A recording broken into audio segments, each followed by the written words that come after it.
Welcome back to the Cover 3 podcast here on CBS Sports. That's Tom Fornelli. That's Bud Elliott. I'm Chip Patterson coming to you live at youtube.com/Cover3 and all across the 24/7 Sports Facebook network. Thanks for hanging out. Smash that subscribe and smash that like and come and join us in the chat. A lot of movement, a lot of news to get to since the last time we joined you. So we got to talk about all the coordinator shakeups and we're not going to put our final grades on this, but we are looking ahead because once this last round of assistant carousel stops spinning, we are going to be back with some assistant coaching carousel grades and recaps for all of you. Plus a little bit of news, sort of coming out about Texas and Oklahoma's SEC future. Why are we having so much trouble reaching a deal? When do we think Texas and Oklahoma will join the SEC? And by the time they do, what does the SEC look like? Where are Texas and Oklahoma in their respective programs? Where is the SEC at that time? All that and more coming up. But we begin with the defensive side of the ball at Alabama. Pete Golding, of course, is going to be off to Ole Miss. And after we had some conversations about where's Nick Saban going to go on the defensive side of the ball. Well, he's probably going to go with someone familiar. He's probably going to go with someone who knows him. Hard to get more familiar than Kevin Steele returning for his third stint with Nick Saban's Alabama Crimson Tide. Kevin Steele spent this past season with the Miami Hurricanes. Much more on the Canes later because now we've got some significant openings for Mario Cristobal as well. What do we make of Kevin Steele as the hire to replace Pete Golding at Alabama? I think it's probably a good move. He's familiar with Kevin Steele. I think if you look at Kevin Steele's stops, you kind of know what you're going to get, right? Obviously, tried to become the head coach at Auburn, was not successful in doing so, but did run a really good job, a really good defense when he was at Auburn. I thought he did a fine job at his prior stops as well. Likely had the best performance, I think, of anybody that played that Joe Burrow offense in 2019. Oh, yeah. And generally, I think knows how to coach defensive football. And most importantly here, knows how to coach under Nick Saban. I don't think he's going to be leading a coup to take over Nick Saban, most likely. So probably no real fears there. And I would rather work for Nick Saban than Mario Cristobal, even though both are guys that certainly demand a lot of their coordinators.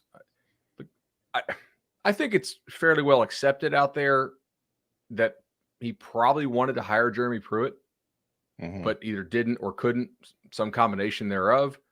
And I think Kevin Steele is a better hire than the assumed alternative to Pruitt, the backup plan to Pruitt, who was Todd Grantham, who was already on staff and has now found a job with the Saints. So I think I'd rather have Steele than Grantham if I couldn't have Pruitt.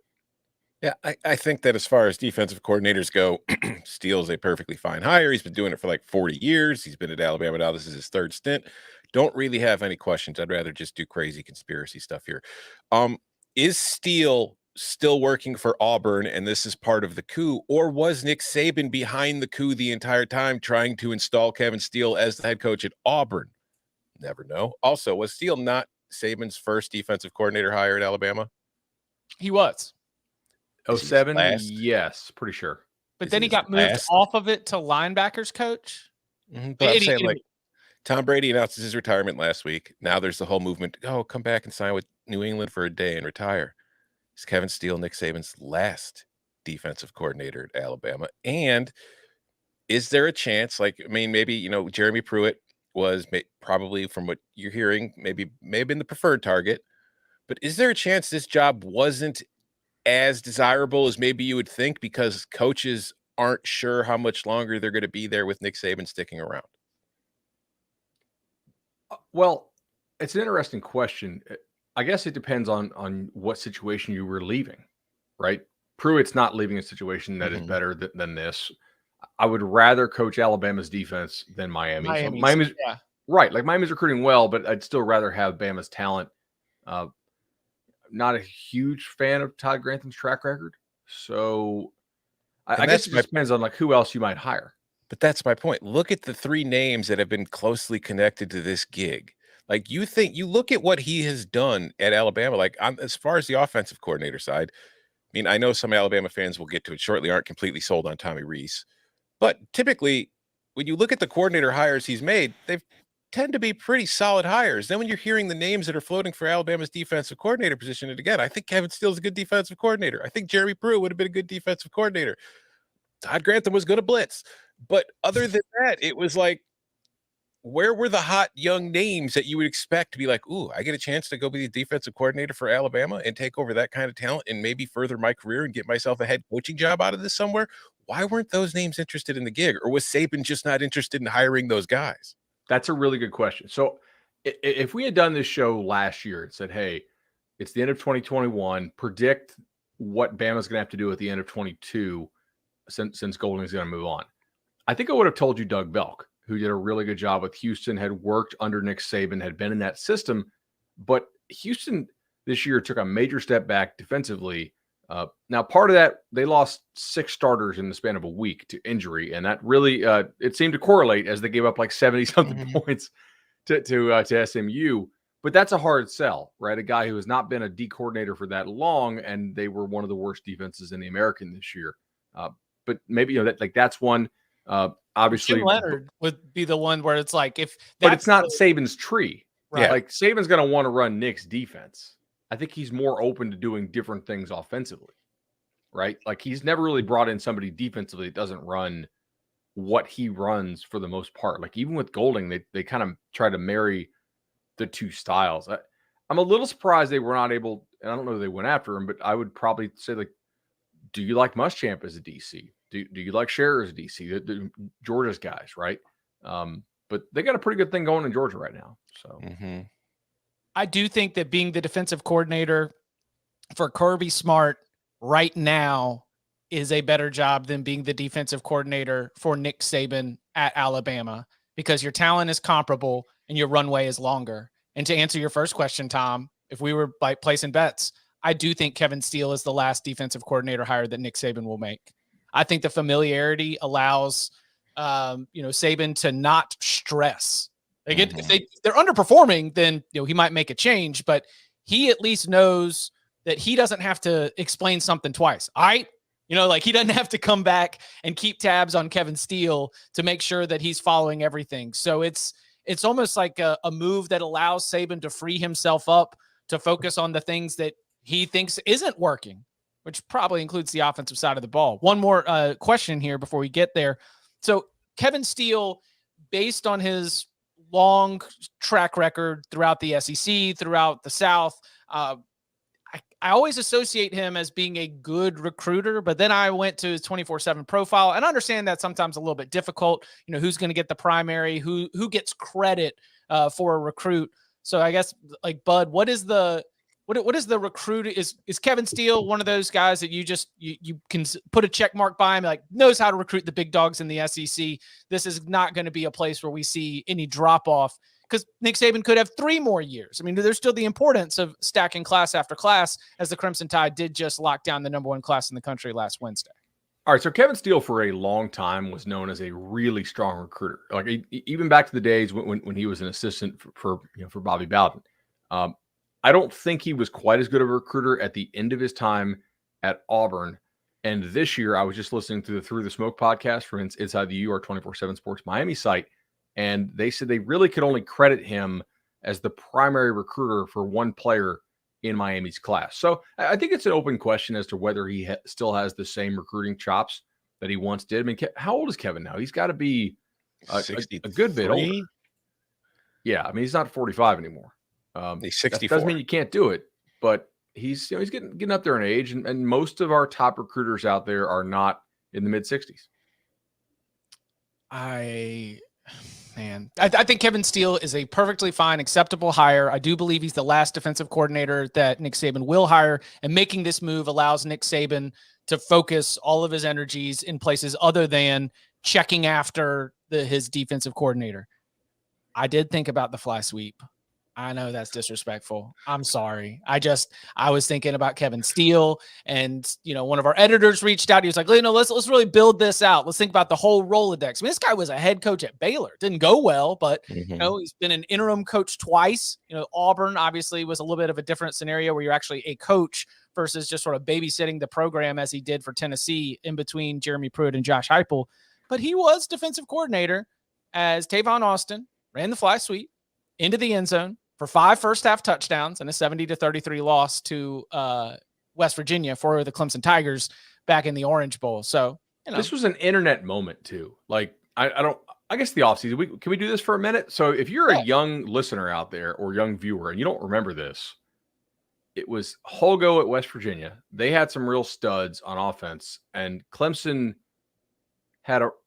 they had just won the ACC for the first time in 20 years. Yep. You know, Taj Boyd, they picked up a couple losses that season, so they weren't really in the mix for the BCS title, but it was an ascending moment for Dabo's program for sure. And there was a coach named Bob Stitt at Colorado School of the Mines, right? Yep. Which is D2 or D3 or NAIA. I think they're D3. I think it's D3, but I'm not 100% sure. Like non-scholarship Colorado School at the Mines. And this set off like a kind of like an internet, Twitter moment. We were all watching it. And in the post game, Dana, Holgerson, who's now the head coach at Houston, who was a really good OC on the air raid tree, he shouted out and he was like, yeah, I took that fly sweep play from Bob Stitt, and like Home Field made shirts about it. And it was pretty cool. And people were like, who's this Bob Stitt guy? And everybody was like, trying to figure it out. But for that night, Kevin Steele did not figure it out. Home Field still has some pretty sweet Colorado School of Mines gear. You know what I hate? The legacy of that play that I hate is that counts as a completion for a quarterback now. But that's why it works, because if he drops it, it's not a fumble, it's an incomplete pass. I know, but I think that, statistically, I would like for that to count as a rush. Like if the pass only travels less than a yard forward, that should be a rush. It should be considered a handoff. That's just me if I was making the rules. I was hating on CJ Stroud last year. I think he had picked up maybe 5 touchdowns from these fly sweeps. I was trying to pull him off his touchdown count. Talking about things that make fan bases mad at us. Yeah, the score at halftime of that game was 49-20. 35 points for West Virginia scored in the second quarter alone. And as I was sitting there in that press box, Train was going to be the halftime show. Drops Jupiter in her hand. As Train came out to perform a 20-minute set, I was grumpy. Not really just because of the Train thing, but because we were doing a 20-minute Train set, and it was 11 p.m. Eastern time, because we had already reached the amount of time that the whole game should have taken just to get through that first half, 49-20. That led, by the way, to Kevin Steele being fired at Clemson, and Dabo Swinney goes to hire Brent Venables. Boom, rest is history. 2 national championships, lots of defensive linemen into the NFL draft. You grew up in the Chicago area, you get used to being delayed by 20-minute train sets. Oh, man. Contact your local alderman. That's not the worst halftime show we've had in Orange Bowl history, though. What is it? Ashley Simpson. Remember this? Oh, God, it was like 03 or 04, maybe 05. I don't remember. Was that a bowl game or Thanksgiving? I can't remember. That was the Orange Bowl, dude. I'm like, okay. I'm pretty sure. I'm gonna put it in the private chat. We lose Bud. Yeah, it's in the. There we go. Your audio's going out. Okay, is it better now? There we go. We're good. All right, I just put the link to it in the private chat. Maybe include this in the show notes. But Ashley Simpson at the Orange Bowl is pretty epic. She was actually like booed hard during the Orange Bowl. It was amazing. Sad. All right, second best Simpson by far in that family. To the offensive side of the ball for Alabama. One last thing. So in the chat, there was some comments before we got started, and I do love that you guys come and hang out. It is part of the community, and this offseason is a great time for us to really, breathe a little bit and enjoy continuing the conversation. Is Kevin Steele a placeholder for Jeremy Pruitt? Is he just sitting on the spot until Pruitt can get his name cleared and then you can get the hire? You want to talk crazy conspiracy theories, Tom? That's a really good conspiracy theory. So you're saying like it's a Hugh Freeze situation where it's like, oh no, we just got to wait it out, and then they'll finally let us hire him? Maybe. So Pruitt's NCAA case has not been adjudicated yet, right? If the things that are alleged are proven true, the odds that you get a show cause out of that, based on my opinion of what happens with prior case history, are quite high. So, given where they are in the timeline, the chance that that is settled before this season starts, I would say, is very low. Oh yeah, So, no, no, I I do think not think that yeah. he's a placeholder, and I do not think Alabama can hire him with the case hanging over his head like it is. And I'm going to say Kevin Steele is the defensive coordinator for Alabama for the 2023 season. Yeah. I don't think there's anything that is going to change that. All right, what about the offensive side of the ball? Tommy Rees is going to be leaving Marcus Freeman's staff at Notre Dame, and he will be taking over the Alabama offense. Before we look to the Notre Dame side of this, what is a Tommy Rees offense? It's not what you saw in 2022. Well, we have quarterbacks. Yeah. Multiple quarterbacks that potentially are going to change exactly what the offense is going to look like. I mean, it's modern pro stylish, really, I think is the best way to a lot of RPO kind of stuff. When he's able to do what he wants to do, there's a lot of RPO stuff in there, and it's still kind of built on the run game, but just, it's not that different from what Alabama has been doing the last few years. Honestly, it's just last year in South Bend, because of the quarterback situation and the receiver situation, which we've gone over a billion times, they weren't really able to do any of it. Like Tommy Rees was calling plays with one arm tied behind his back, and it just was very easy for other teams to defend. And I think at Alabama, he's probably going to have better pieces around him this year, and we'll see. I mean, I don't think it's a bad hire. Like when Rees first got the hire at Notre Dame, I was on here all the time saying the one thing that stands out about me to Rees, because I don't know jack shit about calling a game during a game, but the one thing I do know is if an offensive coordinator makes a play call where I'm just like, what the hell are you doing? Like, if I understand it didn't make sense, that to me is a red flag. When I would watch Notre Dame games, Tommy Rees rarely made those kind of play calls where it's like, why are you running this to the short side? Why are you doing this? Why are you doing that? Why are you doing, in these kind of situations? It all made sense. It might not have always worked, but it always made sense. So as far as that aspect goes, I think it's a good hire. I think he's going to have a talented team, and I think, it's probably going to work out pretty well. It's worked out. It's worked out for every offensive coordinator at Alabama for the most part. Yeah, I mean, like your odds of having success at Alabama as the OC are really, really high. I think there's just degrees of the success, right? Like, I don't think we were in love with how Bill O'Brien called it. Part of that was probably some of their personnel stuff. I think if we're going to talk about that with the lack of receivers Bama had this year, we should probably also discuss, like, look, Notre Dame's receivers didn't exactly scare anybody. Now, should they have gone more RPO heavy?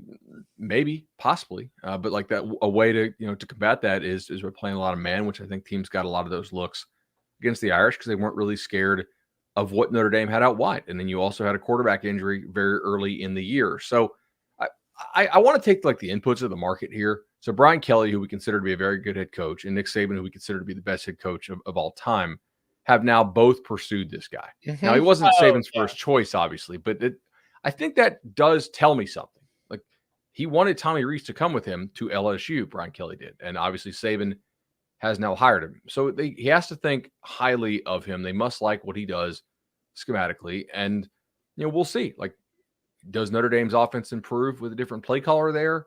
How does Alabama look? I'm not going to bash the hire. I didn't necessarily love what they did at Notre Dame, but I think personnel probably had something to do with that.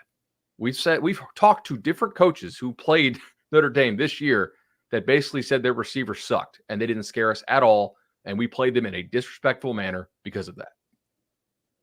It's Bud Elliott at Bud Elliott 3 on Twitter. I understand that he already has his own column for all the Notre Dame fans out there, and the threads that continue to point his direction for all Notre Dame wide receiver analysis. Go ahead. Can we talk about the spicy part of this though? The Brian Kelly side of this, or the Marcus Freeman side of this? Well, I mean, Brian Kelly tried to get Rees, from our understanding, to follow him to LSU to be his offensive coordinator last year. Rees stuck around at South Bend, and then a year later, Rees is leaving Notre Dame to go join Brian Kelly's top rival in the SEC West. That's got to be awkward. I don't think it's awkward because Alabama and Nick Saban is one of those, like, well, of course you're going to go and coach on the same staff in the same position that has launched Lane Kiffin into a head coaching position, that has launched Steve Sarkisian into a head coaching position. Like, there is a Tommy Rees career aspect of this that's like, I go there and I'm successful, then there are going to be head coaching opportunities for me. And if that's something that he wants to do, then this is a great, honestly, it's a better spot for him to be able to take that next step than it would be to try to hang around in his current post at Notre Dame. There's no reason why you would stay at Notre Dame as opposed to going to Alabama. Like, the personnel quality is just better, and the track record of guys moving up, like even Bill O'Brien moved up. He's the OC of the Patriots now. That's a better job than being OC at Alabama. So you take it, you get a big job off it, especially on the offensive side. On the defensive side, those guys haven't really all worked out. But I mean, Loxley went to Maryland. Kiffin went to Ole Miss. I mean, like the guys who have been OCs for Nick, I think they probably improved their understanding of defense as well, because Nick's such a defensive genius. And I think it probably helps them become better head coaches because of it. So this is Rees's ticket to get a head coaching job. Ty Simpson, starting quarterback, probably. If we're to try to sort of read the room, consider who the OC is, and consider what we've got there with Simpson and Milroe kind of as the two that are running for first team snaps here in spring ball. I don't know. I think Tommy's going to be looking for somebody who can throw the ball further than 10 yards down the field. That's for sure. I will say, I don't think it'll be Sam Hartman, who posted a workout video with Notre Dame's logo on it. So for all the thought of like, can Hartman follow Tommy Rees to Alabama? I don't think that's going to happen. I know the chat hasn't even suggested it. That was just my initial thought. I know Danny Cannell. Yeah, Danny texted it. He was like, can Hartman go too? Yeah. Which I think actually you could technically, if the first transfer used was a non-grad transfer, then you still have the grad transfer in the chamber, right? I mean, I don't even know if he's enrolled, right? I mean, if he's just floating out there, not enrolled somewhere, he could go and enroll somewhere else, right? I think so. Yeah. I mean, he has not enrolled. If he has not enrolled in school, and if he has not played a snap, then I think a lot of these transfer hurdles, we can just slide out one for another and still get your one-time transfer waiver taken care of. But yeah, Hartman's going to stay at Notre Dame. I mean, it's a very different, like, okay, you're at Wake Forest, right? You're going to go to Notre Dame. In terms of just overall, like, campus, university, like, sure, we're going from Baptist to Catholic, but we're still going to, the still smaller private school kind of approach. It's a good fit for him, right? I think so. Yeah. Also, like on Rees, in his mind, he always has to be the guy that lost out to Freeman for the head coaching gig. Now, I think Freeman was much more proven than he was as a coordinator. So Notre Dame made the right choice if the choice was to pick between those two. And I don't necessarily think it was much of a choice, but it still has to be weird, like work with the guy who got the promotion over you. Mm-hmm. You know what I'm saying? So I actually think this can be a positive for the Irish as well. Okay, so let's go there. And by the way, apparently Hartman is enrolled in a grad program right now. So that's that. All right, who's going to be the offensive coordinator for Sam Hartman? Where does Notre Dame go for its OC opening? I don't know. Charlie Weiss Jr. The prodigal son returns. I'm just saying, he's a pretty the testing the marketplace. We talk about like whatever the market says. I would say that Charlie Weiss Jr. as if it's green or red, I would say his little like ticket is green. He's considered a coach that is rising in the industry. He's had success. He's there with Lane Kiffin, so it's not like he is totally running his own show without a lot of influence from the head coach. But he grew up around the program. If I don't know how Notre Dame fans would feel about it, but he definitely came to mind for me. According to the chat, the names right now are Andy Ludwig and Joe Moorhead. Both would be good hires. And if it's Joe Moorhead, goodness gracious, if Joe Moorhead, Sean Lewis, and Candle all step down from sitting head coaching jobs to go take Power 5 offensive coordinator jobs, that is going to be a kind of a sad offseason for the MAC. I talked about it. The the salaries that are offered now, it's hard to get hired as a head coach from a MAC school to a Power 5 school because it's hard to justify taking a guy from 700 grand, if even that, and then giving him 8 million. All right, you want to get spicy here? Yeah. If Marcus Freeman lands Andy Ludwig or Joe Moorhead, are we going to have to do a show where we say that Freeman out-hired Nick Saban, even though Saban took Freeman's OC? I would think I would rather have Ludwig or Moorhead. Yes. I kind of like it's at least on par and track record. I think their track record is better than what Tommy Rees longer has. For sure.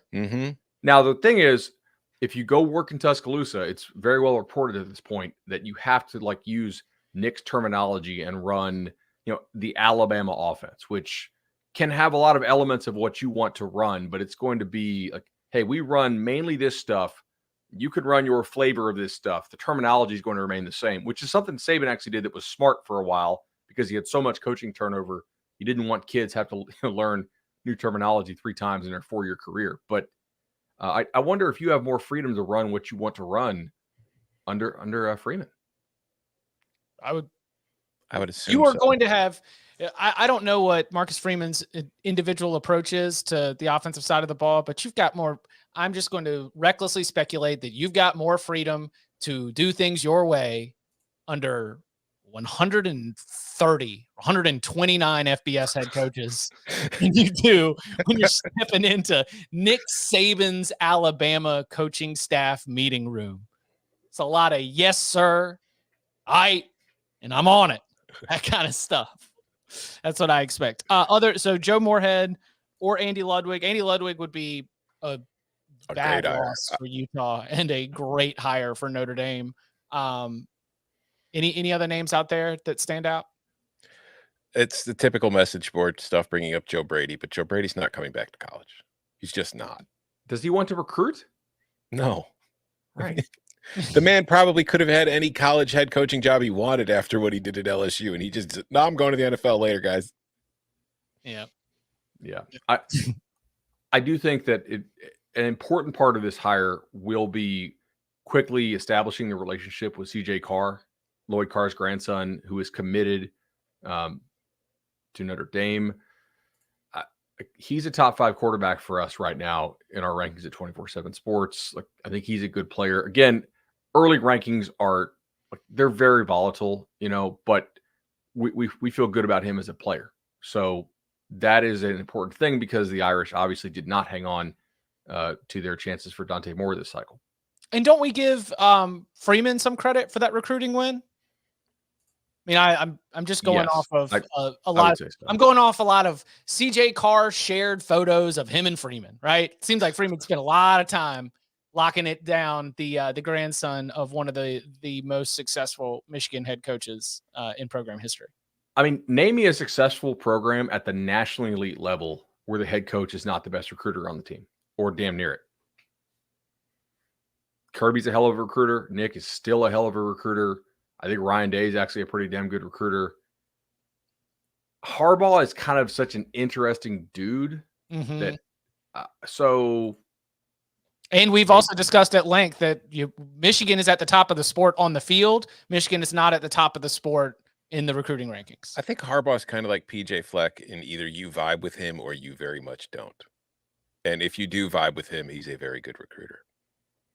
If you like what he's putting down. All right. I mentioned Jason Candle, the head coach at Toledo, was on the list of candidates to be interviewed by Mario Cristobal for the offensive coordinator position. Mario Cristobal now has an offensive coordinator and a defensive coordinator opening. What do we got our eyes on as Mario looks to try to build his staff out ahead of, I'll say it again, an extremely, extremely important 2023 season for the trajectory of that program? Because after going 5-7 in year one, there needs to be noticeable improvement for you to be able to go back to the recruiting trail and go lock down another top 10 staff class.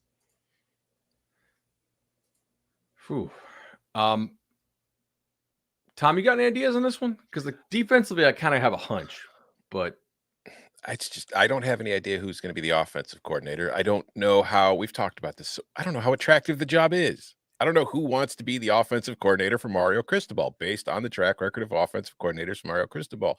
And also just the bigger picture, no matter who it is.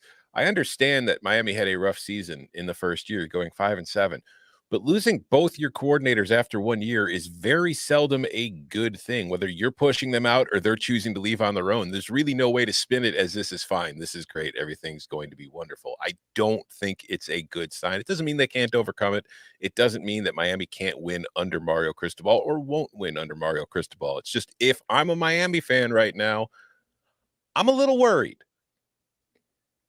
So offensively, you're stepping into a situation where I think the offensive line will be better. So Zion Nelson, because he got hurt early in the year, really didn't play for them. So he decided to come back and not do the NFL draft thing. Van Dyke got hurt. He should be back healthy. They feel good enough about him that they did not pursue a starter through the transfer portal. Receiver-wise, I am still very skeptical of Miami's receivers. Colby Young came on a little bit towards the end of the season. Restrepo was hurt for long stretches last year, and the offense really kind of cratered when he was out. Running backs, I think, are fine. They may not have like a huge difference maker, but I think they're largely okay there. You take the job, I think you're going to be able to show a lot of improvement over the numbers they put up last year. So from that standpoint, your stock will rise. From the other standpoint, which is how much is Mario Cristobal going to put his thumb on this offense, I think that is ever present in your mind if you're considering this job. So I don't know who they're going to hire. Like Jason Candle's been out there, reported for as one of their top targets. I heard the Doug Nussmeier stuff. That's extremely interesting to me because I think Gary Nussmeier, I have a hunch he might be the best quarterback in LSU's quarterback room right now. So if you get him, could you also get Garrett to play for his dad? I don't know, potentially. Defensively, I wouldn't put a lot of money on this, but if I had to bet, I would guess Charlie Strong, who's already on the staff, is pretty tight with Mario, has been a DC before. That's my hunch. The Brad in the chat asks, isn't the dig on Candle that he's not the best X's and O's coach?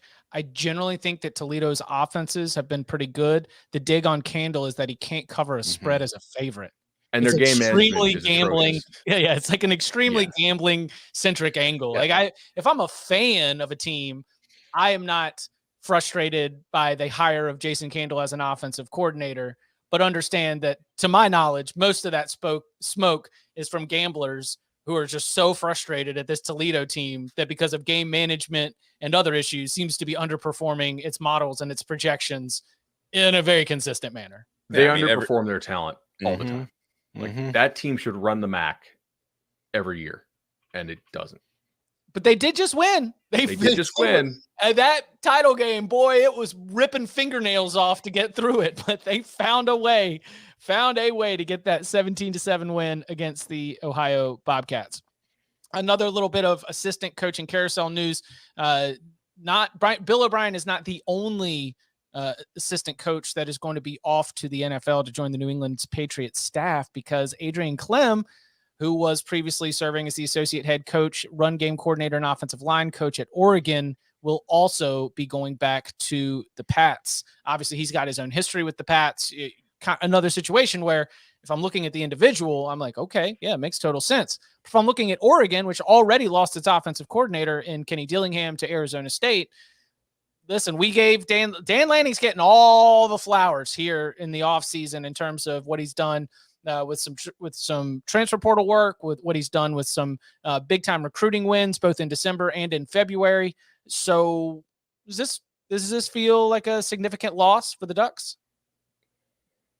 Yeah, to me it does. I think Adrian Klemm's a really good coach.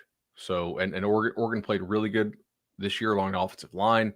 They landed number one offensive line transfer commit, Johnny Cornelius. To me, this is a fairly big deal, and I will be interested to see who they're able to replace him with. This is one of the tests that you can never know when you're hiring a first-time head coach. How good are they at replacing the dudes they lose? And this is only a problem generally if you hire well the first time. So, like the guys who just suck from Jump Street, they don't have this problem because you end up like having to replace guys who you fire. when you lose dudes to promotions, that's one of the qualities that coaches who succeed in the long term have. And it's an unknowable. We just don't know how well they'll be able to do it. Same thing with Marcus Freeman, right? Very promising head coach tenures, Freeman and Lanning. How well will they replace these assistants who left for better jobs? I don't know. What's interesting to me is Klemm's leaving to be the offensive line coach in New England. Yeah. That's one of the positions that maybe some fans of a certain program in the Big 10 were hoping that a certain man could park his son at. Oh, that's right. When did we make reference to that on Thursday's show? Were we just like going in on Iowa, and then we talked about how it was just a tough, like you and Hassel. Was that off air? Talking about you and Hassel going back and forth on the Iowa-Illinois back and forth, and we said, "Oh, Iowa's had a rough week anyway," because they already got it announced that they were not anticipating that Brian Ferentz went that Kirk Ferentz almost spoke Harbaugh with, "We're not anticipating any changes to the staff," and of course Iowa football fans furious. Because what that means is that Brian Ferentz will likely be your offensive coordinator. Oh, Brian Ferentz is going to be your offensive coordinator at Iowa next year. I mean, how pissed are you if you're Cade McNamara and Eric All? Like, there's no way you decided to commit that early in the cycle to Iowa, unless they're giving him a huge bag that I don't know about. And were they told that they were changing the offensive coordinator, or were they told that they were going to change the offense? That's what's so. I mean, you could. I understand if you are an Iowa fan, you have absolutely no reason to give them the benefit of the doubt that they are going to change anything. You should very much take an "I will believe it when I see it" approach. But that could be what's happening. We could see Iowa, maybe not. They're not going to come out 4 wide every freaking play, but maybe they just kind of, add some wrinkles and stuff that they haven't been doing in the past. Maybe they modernize a little bit. We'll see. I'll give them the benefit of the doubt. Fans should. You can sell to Cade McNamara. Listen, we've only been having this offense because of what we've had at quarterback, and I believe this is factual.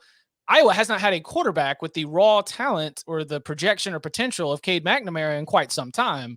So, you can sell him like, hey, the only reason we've been doing this is because we haven't had the dude, and you're the dude. So you come here, we unlock it, it opens up. So I could understand. I would not be pissed if I was Cade McNamara. You knew what you were getting into. Even if you replaced the offensive coordinator, Kirk's still there. This is still Iowa football. There's a measure of expectation, no matter who is the offensive coordinator, in terms of the way that this team is going to handle business.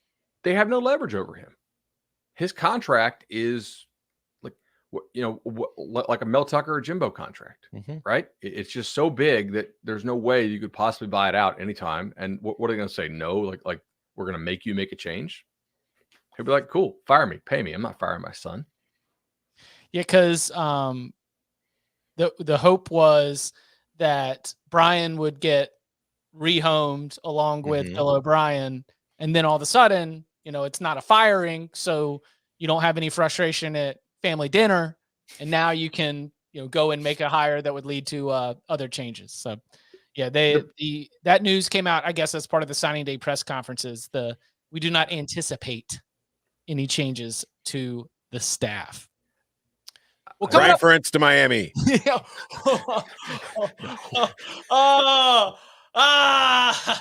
That defense will stay so fresh. Like Ferentz plus Cristobal, they'll run about 31 plays a game. Just fantastic. My world for a Brian Ferentz hired by Mario Cristobal season. Oh, I mean, quarterback battle. Who cares? Good stuff. All right, coming up on the other side, a lot of news coming out from the end of last week about Texas, Oklahoma, and the move from the Big 12 to the SEC. We thought that would be a good time to review how we got here, what's next, and what we expect it will look like when Texas and Oklahoma do jump from the Big 12 to the SEC. Next. Why are we stopped? Something bit you. What keeps you up at night? Just to kill you before the next fall. Well, I don't think it's a 7-foot-tall monster. But you're not so sure he's a bear either. We've never killed anything. That's why you've never had it back before.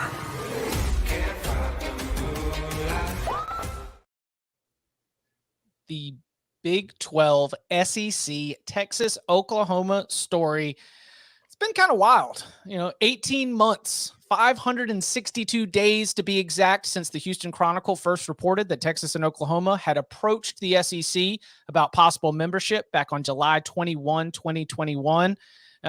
Then, we've gotten all the way to Friday, where reports of an early entry to the leagues have stalled. Now, back in July 2021, the news was that Texas and Oklahoma were going to join in the summer of 2025, running out their existing contract with the Big 12. If we continue down this no-deal path that we seem to be on after the meetings last week, they will join in the summer of 2025. So in the last 18 months, in a sense, nothing has changed. But in reality, everything has changed, because in September of 2021, just a few months after the announced exit, the Big 12 makes the move to bring on Cincinnati, UCF, Houston, and BYU. At the time, the language was they would be joining no later than summer 2024, which would be only about one season of awkwardness. But then in June of 22, Cincinnati, UCF, Houston, BYU announced they'll be joining July 1, 2023. Then later in June 2022, USC and UCLA announced their move to the Big 10, which will happen in 2024. So now Texas and Oklahoma, which kickstarted this entire wave of conference realignment, are going to be the last set pieces to move. In December 22, we get news that there is, quote, gaining momentum towards a deal that could bring Texas and Oklahoma to the SEC for the 2024 season, leaving the Big 12 1 year early and arriving at the same time that USC and UCLA will be making their move from the Pac-12 to the Big 10. And then here in February, we've got reports that talks are stalling. Dennis Dodd, so much good reporting out of this. CBS Sports' Dennis Dodd said that an offer was made to the Big 12 recently heading into this round of meetings, but that offer was rejected. He's got a great explainer on it. And he also notes in another report that it's, quote, not dead yet, but certainly things are slowing down. Pete Thamel, he reports that early exit talks have broken down, while Ross Dellinger from Sports Illustrated quotes multiple sources, including one that says that the situation is still fluid. So as we try to unpack all of this for Texas and Oklahoma, before we get to, the good stuff, like what this is going to look like, are Texas and Oklahoma well positioned, who benefits from them being stuck in the Big 12 longer, all that. What, based on y'all's read of the situation, seems to be the big hurdles preventing Texas and Oklahoma from leaving the Big 12 and joining the SEC? I think there's only one hurdle, and I think it's pretty obvious. When Fox decided to pay the Big 12 all that money for its television rights, it wasn't so they could show Iowa State and Baylor games on Big Noon Saturday. It was so they could show Texas and Oklahoma games so they can get the ratings, so they can get the advertising revenue, which helps offset the money they have to pay the schools and gets them the money that they want. If Oklahoma and Texas go to the SEC, they lose all those games because the SEC will be exclusively broadcast on ESPN. So unless there's some kind of make weight where they can give them the money that they are going to lose for those games, there is no reason for Fox to give ESPN what it wants. These are competitors for college football. They're not going to try to make life better for the other one unless they're getting something significant in return. So it's egos. The money will come from somewhere, but ego-wise, Fox will not let ESPN have its candy soon. Right. Tom nailed it. So it's your disagreement about valuation, and I think it was Pete Thamel who said that that Fox views Texas and Oklahoma as more than half of the value of the Big 12 contract, which, if you look at recruiting rankings or if you look at the stories people actually click on, I think Fox might be low on that. There's two teams in the Big 12 that click nationally, and there's 12 other teams that click regionally or locally. But then there's also the saving face and the ego thing. Like you said, to me, that's big there too. I'm sure if you're Georgia and you had to cancel your non-conference game with Oklahoma at the direction of the SEC because they were anticipating those schools joining, you're probably kind of annoyed. If you're ESPN, you're probably very annoyed because wouldn't you want to have 9 conference games to be able to broadcast? That's extra revenue, extra inventory for you to sell against. But look, Fox is enforcing its rights just as much as ESPN is here, right? Like they need to get their pound of flesh for those guys leaving. And if I'm them, I'm asking for quite a few rights to future games.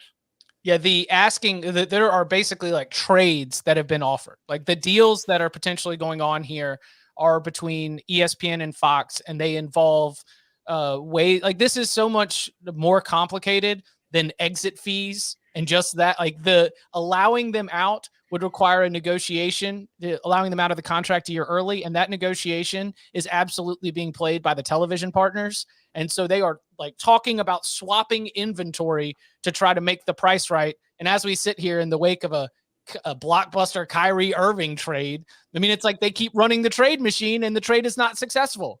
They continue to try to say, all right, so, and I do not know if this truly is it, but it's like, okay, we'll give you like a week 3, this Saturday at this time slot. We'll give you this, and this. And they just can't come to an agreement on it at all. I don't know that math and the dollar value of all those of all those different time slots and what regions tend to matter more or less. But this is a fascinating look into a sport that continues to be run by television executives. So, no, go ahead, Tom. No, you go. All right, like I think one of the things, just to try to explain to people like how you could value it so differently. If you're Fox, the drop off in revenue that you would have in 24 from losing those games in 24, as Fox as a company is clearly trying to step up how much it does with college football coverage. Like they just hired Chris Felica off Game Day. Like they're hiring other people. They're trying to make Joel Klatt into a really big national figure on par with like Kirk Herbstreit. So, if you look at what they're doing, they're going to need that cash coming in 24. So for them, not only is it here's how much we make off Texas, it's like here's how much we would not make, right? And ESPN doesn't really care about that. They're like, dude, we just care about the value of the game, not the drop off that you would have to having to do Baylor, Kansas State, which would be a stinker on Big Noon Game Day in terms of ratings. It might be a great game. So ESPN doesn't care about that. Fox has to, I think, go for even more than these games are probably actually worth because of like they're going to want those games and that revenue coming in now. The only way I think that this happens at this point is either A, ESPN in Texas and Oklahoma agree to a financial sum with Fox in which they just genuinely buy themselves out of it, or B, college football playoff expansion is coming. The TV rights will be up for bid. ESPN gives Fox an extra playoff game or two. That I think would probably clinch them allowing Oklahoma and Texas to move for those games. Because I don't really think, like I read Dellinger wrote, you can see maybe Texas and Oklahoma schedule some road games against other Big 12 schools, which would then be broadcast on Fox. I don't really think that's going to do it. I think it's got to be like Fox doesn't have to do anything. You're going to have to overpay in a way to get them. And I think that would probably just be playoff games.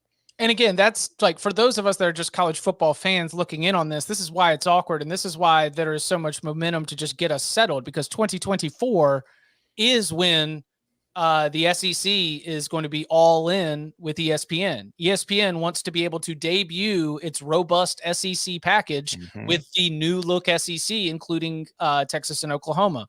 The college football playoff is expanding in 2024. So right now, if we follow the contract, we are looking at a world where the 2024 season begins and USC and UCLA are in the Big 10. And we've got a 12-team college football playoff, and Texas and Oklahoma are going to Orlando to go play UCF. Like with this one last awkward year, the SEC, ESPN are going to try to get all the chess pieces moved before this big page-turning moment that will be the 2024 season. Fox, the Big 12, and everyone who could benefit from Texas and Oklahoma staying in the Big 12 a little longer, they're not in a hurry to go ahead and get this settled. I got a question: do Texas and Oklahoma benefit from playing in the Big 12 longer? Competitively mostly. So financially, there are differences in the per school payouts that you get from the media rights deals, but Oklahoma and Texas, according to analysis that I trust, has already been able to use that we're headed to the SEC approach on the recruiting trail. Like the idea that you are going to be, upping your recruiting game was one of the things a lot of people pointed to when Texas and Oklahoma made their move to the SEC. that they're going to be able to be in this, big boy league. If you want to go to the NFL, you got to be playing SEC football, this, that, or the other. Texas and Oklahoma just had great recruiting classes, and some of the strength of that, it has been suggested, has been that those coaches and those coaching staffs can say, hey, look, like this is going to be an SEC program soon. We're going to be in the SEC soon. But then you don't actually have to play an SEC schedule. You get to be on the recruiting trail selling we're an SEC program, but on Saturdays, you're playing a Big 12 schedule. Financially, is probably not the same. Competitively, I think with these, newish tenures, Steve Sarkisian, and certainly very new for Brent Venables, if they could just keep stacking wins and stacking recruiting classes, I think it might benefit them competitively to stay in the Big 12 for 2 more years. What are the odds that Texas and Oklahoma are the first expanded playoff team from the Big 12? Oh, yeah. 75%, 80%? High. Given the way they're recruiting. I mean, they had the 3rd and 4th rated recruiting classes in the country. They also had the 3rd and 4th rated recruiting classes in the new SEC. Within the Big 12, nobody competes on that level for players. Now, they do occasionally lose games. I think a lot of it is culture and coaching and whatnot. But as far as just pure projecting and the talent they're bringing in, you have to think they're going to be the overwhelming favorite to get those bids. So, and then if you're the SEC, you're like, hey, we just added the Big 12's playoff team from 2024. So, like, you get to kind of brag about that. Now, you'd much rather have them in 24 in your league anyway. But for coaching staffs that are still trying to get their feet under them, this is maybe not the worst thing in the entire world. That's what was ringing around in my head for sure. I think there's a lot of validity to what you're saying, yes.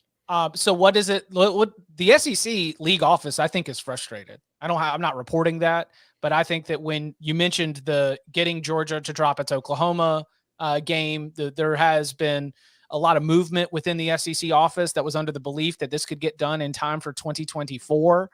They are holding off on announcing any kind of like scheduling models or trying to set up any kind of future schedule. Everything is waiting on the arrival of Texas and Oklahoma. What does the SEC look like with Texas and Oklahoma in the fold when they join? Looks pretty good, Chip. Yeah. I do they think still do East-West? Or do the model they have have to go with is 3-6. If they're going to a 9-game conference slate, you just can't do it East-West. It's not going to work. That's why the Big 10 doesn't work. Honestly, like I think they'll go divisionless once UCLA and USC join. If you go 3-6, that's the best way to do this. I think it creates the most connectivity year to year, and you don't have people going long stretches without playing the best teams. I think the teams that really benefit from this are named Vanderbilt, Missouri, and Kentucky, and South Carolina, because those are the teams that play the weakest conference schedules. If you take out like their own team quality, they're in the East, and they really benefit on an annual basis from only playing 8 conference games. If you add an extra conference game to those teams, you're more than likely adding an extra loss to the schedule. Not a guaranteed loss, but just a fractional loss for sure, on a year-to-year basis. So the bottom teams in the East are the ones that benefit the most from Texas and Oklahoma not joining right now. Yeah, that model, by the way, is 3 annual rivals. Mm-hmm. And then to round out the 9-game conference schedule, you play 6 teams one year and 6 teams the next. So in a sense, you have gotten a chance to see all 15 teams in this 16-team SEC over the course of 2 years. If a player spends 4 years at a program, then he has the opportunity to play in every single stadium because you've done home and away with the rotating 6 in addition to your 3 annuals. I don't know if anybody would ever agree to this, but if you're ESPN, you own every single SEC game already, right? Would you not just push for a 10-game conference schedule? Because your odds are your non-conference games, let's be real. We talked about how Fox and ESPN are in charge of whether Texas and Oklahoma can go to the SEC quick. They'll probably have an impact on non-conference scheduling too. Like, you should schedule teams that are part of the ESPN family. Don't schedule Fox teams. And then Well, So there's all the SEC, ACC rivalries anyway. That's what I'm saying. So you've got those, and you're going to see that kind of, and you're going to see G5s and FCS teams that'll be coming to your school so we can broadcast it. We don't want you scheduling road games against Big 10 or Big 12 or Pac-12 teams.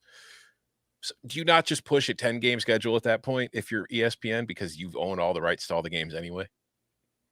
Probably should. I mean, That's the way down the line to me. I don't think it's that far down the line. Ooh, okay. Like I don't within think- the 2020s? I don't think it will. I don't know when they'll agree to it. It would be a while, but I think you start seeing that floated because that's just typically how it works. The things get mentioned and then a few years go by and it just happens. I do want to point out the 3-6 model is not the same thing as pods. And the key Correct. difference in that in 3-6, you have 3 protected rivalries. In pods, you have 4 teams that are all playing the other 3 opponents in that pod. I don't think that's what's being proposed or is most likely, I thought because that would Saints really said no mess pods. with the rivalries. Yeah. Yeah. No Yeah. pods, just 3 protected rivals. The 3-6 model is also not the same thing as the 3-6 mafia. Mafia. Yes.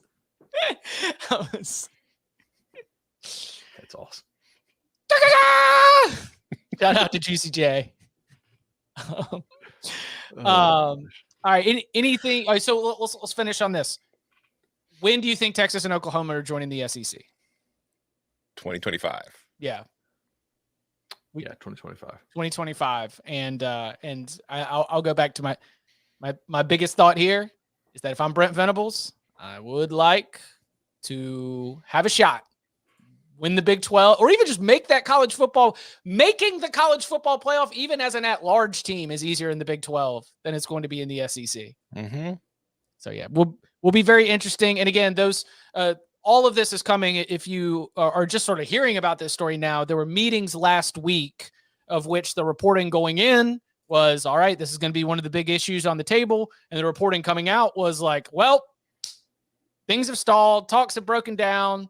A few sources are saying something could still happen, but the gaining momentum reports that we had back in December of 2022 no longer appear to be on the table.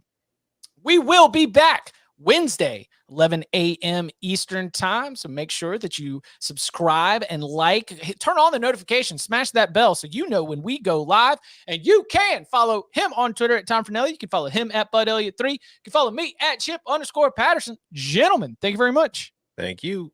See y'all.